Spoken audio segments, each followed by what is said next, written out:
علیکم السلام و رحمت الله و برکاته. برادر سوال کردن که در دار الکفر چگونه ما یک نفر را بشناسیم که این نفر مسلمان است. یعنی به این معنی اینکه اگر از او شعائر اسلامی از قبیل نماز و کلمه توحید لا اله الا الله از او ظاهر گشت و یا این گفت که من مسلمان هستم، آیا با ظهور چنین شعائر چنین شعارها آیا یک نفر را ما در دارالکفر مسلمان می شماریم و به او معامله اسلامی انجام می دهیم؟ چگونه است؟ زیرا بعضی هستند که چون که برادر بیان کردن و قبلا ما از چنین مفکورها خبردار شده بودیم، متاسفانه بعضی از جوانها به چنین افکار دادشتگی هستند به سبب جهلشان و از روی جهلشان به سبب ناآموختن شریعت و دین الله سبحانه و تعالی و منهج اهل السلف رحمه الله که شعائر قبول نمیکنند. شعائر را قبول نمیکنند. در دارالکفر میگه یک نفر اگر که نماز هم بخواند و بگوید که من مسلمان هستم و میره شهادتم بدهد، باز هم میگه قبول نیست تا زمانی که میگه از او استفسار نکنیم، از او نپرسیم. و داشتن چنین مفکوره غلط و اشتباه است. اینها منشأ این مفکوره ها از اهل غلو و از خوارج جدود هستند. شما دوستان عزیز پیروان قرآن و سنت رسول صلی الله علیه و سلم را متوجه باشین که در طول تاریخ با وجودی که قدر اهل بدعت با نوعهای مختلفش به وجود آمده که از جهمیه و مرجئه و از خوارج، از قدریه و جبریه و کرامیه، دیگه از این اهل بدعت که به وجود آمدن، باز هم علمای اهل سلف رحمه الله هیچ یک از اونها در رابطه با اون احادیث هایی که آمدگی است باری نگفتند که الان در زمان ما و شما اهل بدعت زیاد شدگی است. اون اهل بدعتی که خود را نسبت میدهند به اسلام و اونها را نماز میخونند، دیگری نماز خواندن جز شعائر و همچون قبول کنده از یک نفر همچون مسلمان دیگر قبول کرده نمیشود. زیرا این شعائر هم اهل بدعت هم انجام میدهند. جهمیه ها را نماز میخونند به زعم خودشان، مرجئه را نماز میخواند، خوارج هم نماز میخواند، قدریه و جبریه هم نماز میخواند و کرامیه هم نماز میخواند. دیگر از اهل گمراه و اهل بدعت هستند که اینها هم نماز میخوانند و اونها هم میگن لا اله الا الله و محمد رسول الله. از این خاطر این عمل ها مشترک شدگی هستند. دیگر شعائر قبول نیست. هیچ یک از اهل علم و علمای گپ نگفتند. بزرگترین اهل بدعت و گروه های اهل بدعت که به وجود آمدن، هیچ یک از علما چنین سخن نگفتند، از جمله احمد بن حنبل رحمه الله، از جمله شافعی رحمه الله، مالک رحمه الله و سفیان ثوری و حسن البصری رحمه الله و دیگر از ائمه‌ای که هست، هیچ یک از اینها چنین حرف نگفتند. شعائر همون طوری که در زمان پیامبر اکرم صلی الله علیه و سلم قبول کرده میشد، همون طور سلف رحمه الله را قبول کردند و در هیچ زمان چون که علما ذکر میکنن شعائر تغییر کردگی نیست. در هیچ زمان شعائر چون که ابن تیمیه رحمه الله از او ثابت است در این مسئله یا ذکر و بیان میکنه که شعائر هیچ وقت تغییر کردگی نیست. به طور مثال شعار این که یک نفر لا اله الا الله میگه و نماز میخونه و به این عمل میکند، مادامی که از اون با کفریات شرکات از او صورت گرفتگی نیست و از در ما ظاهر شدگی نیست، ما او را همچون عمل کننده به لا اله الا الله میبینیم، همچون اهل مسجد و اهل نماز را میبینیم، ولی از او هیچ شرکیات و کفریات از او ندیدیم. در همین جا حکم همین نفر چی است؟ مسلمان است. به او حکم اسلام داده میشود، به او اسم اسلام داده میشود، او مسلمان است. همون طوری که منهج اهل سنت و جماعت همین است که اگر از یک نفر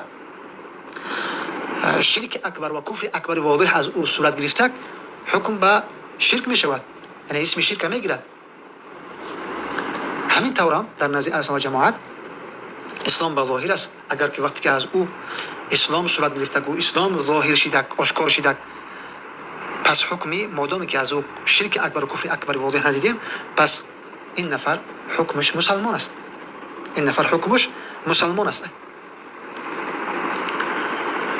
دلیلش است حدیث رسول اکرم صلی الله علیه و سلم که پیامبر اکرم صلی الله علیه و سلم که امرت ان اقاتل الناس حتى يشهدوا ان لا اله الا الله.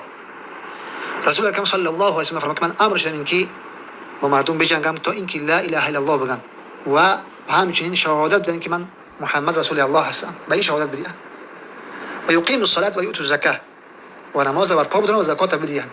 فاذا فعلوا ذلك عصموا مني دماءهم و اموالهم الا بحق الاسلام و حسابهم على الله.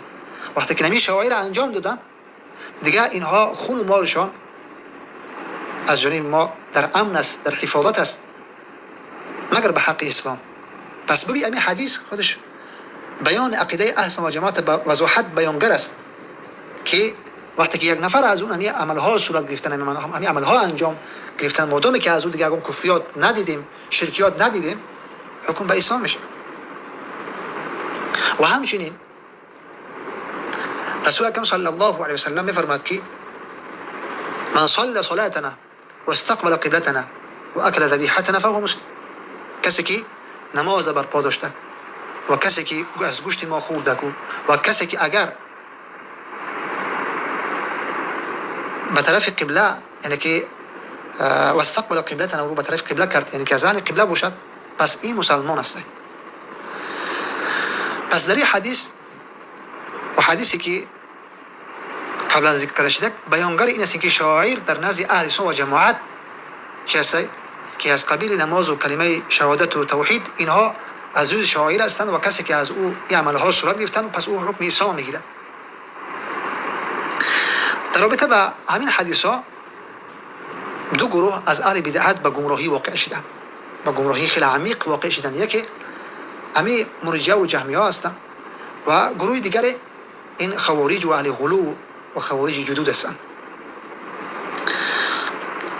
مرجئه و همچنین جهمیه در این رابطه حدیث گمراه شدگی هستند که اونها همین حدیث یک نفری که نماز هم میخوند و روزه هم میگیرد ولی که میبینی که قبر پرست است، از او کفریات و شرکیات از او صورت میگیرد، در صف طاغوت است، انصار طاغوت قرار گرفتگی است، شب و روز در خدمت طاغوت است، میگه ما این نفر تکفیر کردن نمیتوانیم، ما این نفر کافر گفتن نمیتونیم.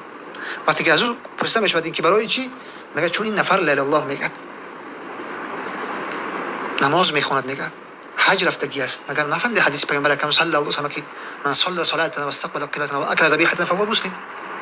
در جواب گفته میشود که بله، کسی که همین شعائر انجام داد ولی که مخالفت شعائر انجام داد و قسمت شریعت شما نگاه نمیکنید. اگر این نفر عملهای انجام داد این که منافی امی کلمه لا اله الا الله است، ضد کلمه لا اله الا الله است، عملهای انجام داد که ضد امون نماز خواندنش است، در مرتکب نواقض اسلام شده، مرتکب شکننده های اسلام شده، پس این نفر اسلامش میشکند. و این حدیث بیانگر معنای را ندارد که یک نفر لا اله الا الله گفت و نماز خواند و اما در صف طاغوت قرار گرفت و در خدمت طواغیت قرار گرفت، به ضد اسلام، کسایی که به ضد اسلام مبارزه بر اونها را انصاری کرد و در صفشون قرار گرفت، و یا اینکه مرتکب شرک شده، قبر پرست شده، قبوری شده، و این نفر دیگه اسلامش نمیشکند. این حدیث بیانگر این نیست. این حدیث بیانگر این است که یک نفر همین عملها از او صورت گرفتن، مادامی که کفریات و شرکیات از او صورت گرفتگی نیست، پس به او حکم اسلام داده می شود. اما خوارج و اهل غلو در قسمت همین حدیث ها از این جهت گمراه شدند که اونها ولو اینکه یک نفر لا اله الا الله میگه و نماز میخواند، در حالی که از او کفریات و شرکیات دیگه نیستند، باز هم با همون عقیده منحرف خودشان که یک از انحراف و گمراهی عقیده خوارج و اهل غلو امن است که با زعم و گمان تکفیر میکنن. میگه این نفر لا اله الا الله میگه و بسیار نفر میگه لا اله الا الله میگه، بسیار نفر میگه نماز میخونن، صوفی و قبر پرست میگه نماز میخونن، یک طاغوت هم امروز میگه نماز میخونه و لا اله الا الله میگه، دعوای مسلمانان میکنن، از این خاطر میگه شعائر قبول نیست. اینمی گمراهی است، اینمی حکم نکردن به ظاهر است، قبول نکردن شعائر اسلامی است در طول تاریخ علمای سلف قبول کردن، با وجودی که اهل بدعت هم با وجود اومدگی بدن هیچ وقت نگفتن که شعائر دیگه قبول نیست، نگفتن که دیگه اهل بدعت هم دیگه مشترک شدگی است نماز خواندن و ریش گذاشتن و لا اله الا الله میگن و دیگه همه این کارو انجام میدن، نگفتن هیچ حرفه.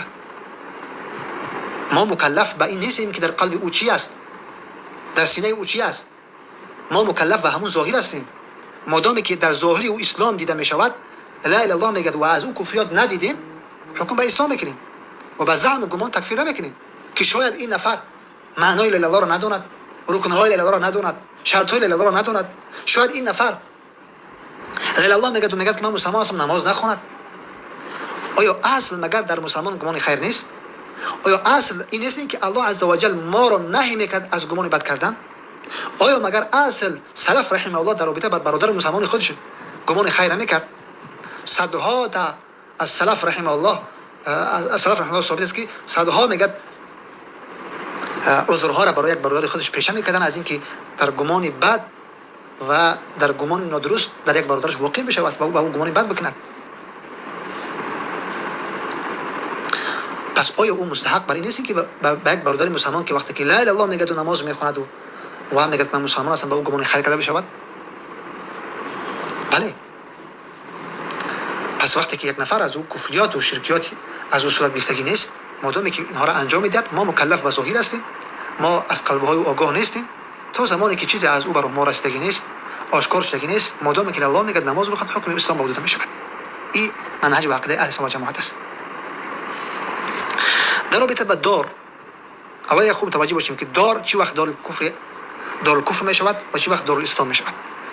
تعریف‌های متعدد و مختلف علما کرده هستند و مشهورترین تعریفش همین است که دار الاسلام به داری گفته میشود اینکه اکثر ولست، اکثر حکومت، حکم و قدرت و قانون و تطبیق کردن او به نزد مسلمان ها است و در نزد مسلمان ها است و به دست مسلمان ها است. اهمیت دار الاسلام گفته میشود. یعنی اگر در اوجا اکثرا حکم اسلام غالب است، قانون شریعت در اوجا جاری است، غالب است و مسلمانان در اوجا غالب هستند و حکم شریعت در اوجا غالب است، پس اینجا دار الاسلام گفته میشود، ولو اینکه در اون دار اکثرش کفر باشد. این تعریف دار الاسلام است.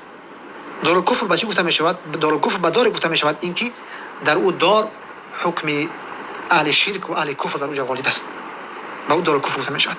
نکته دیگری که مهم است در رابطه با دار الاسلام دار الکفر این است اینکه وقتی که یک دار تبدیل شده از دار اسلام به دار الکفر که در اوجا اول مسلمان ها و منطقه و زمین گرفتگی هستند و حکم اسلامی در اوجا جاری است، میاد کفار و دشمنان الله عز و جل او دار میگیرن، او سرزمین میگیرن و کفر در اوجا پیاده میکنن. در همینجا اگر دار اسلام تبدیل به دار الکفر شده، معنای این ندارد اینکه تمام شعب و مردم او منطقه و دیار همشان کافر شدند. زیرا یک مفکوره غلط و اشتباهی از اهل غلو و خوارج جدود هم هست که بسبب امو جهل نفهمی از شریعت و دین الله سبحانه و تعالی با مجرد تغییر شدن دار از دار الاسلام به دار الکفر مردمش هم تکفیر میکنن.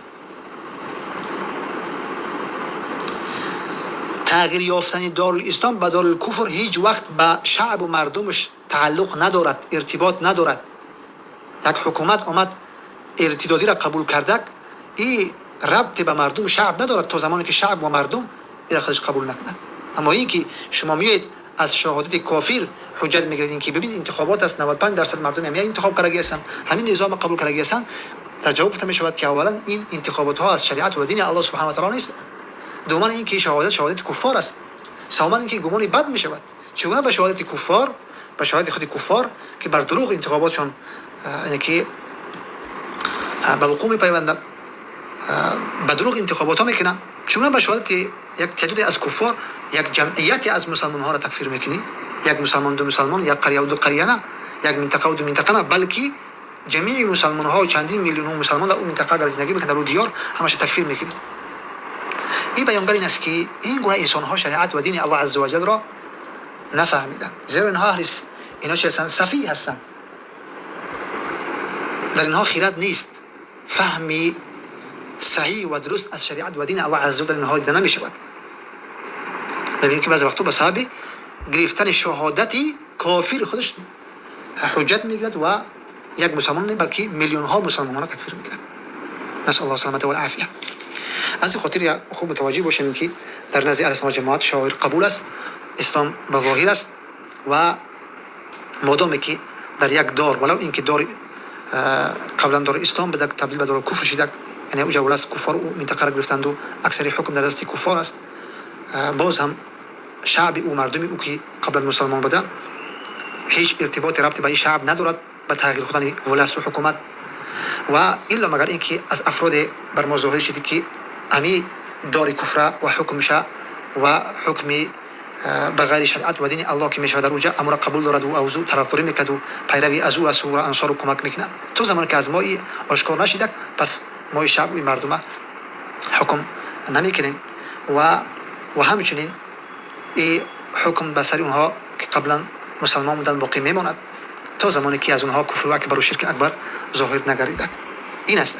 و با یک نفری که وقتی که از او دیدیم که میگه من مسلمان هستم با اون معامله اسلامی کرده می شود و همچنین وقتی که میبینید که نماز میخواند با او حکم اسلام کرده می شود، معامله که همراهش کرده می شود معامله اسلامی کرده می شود.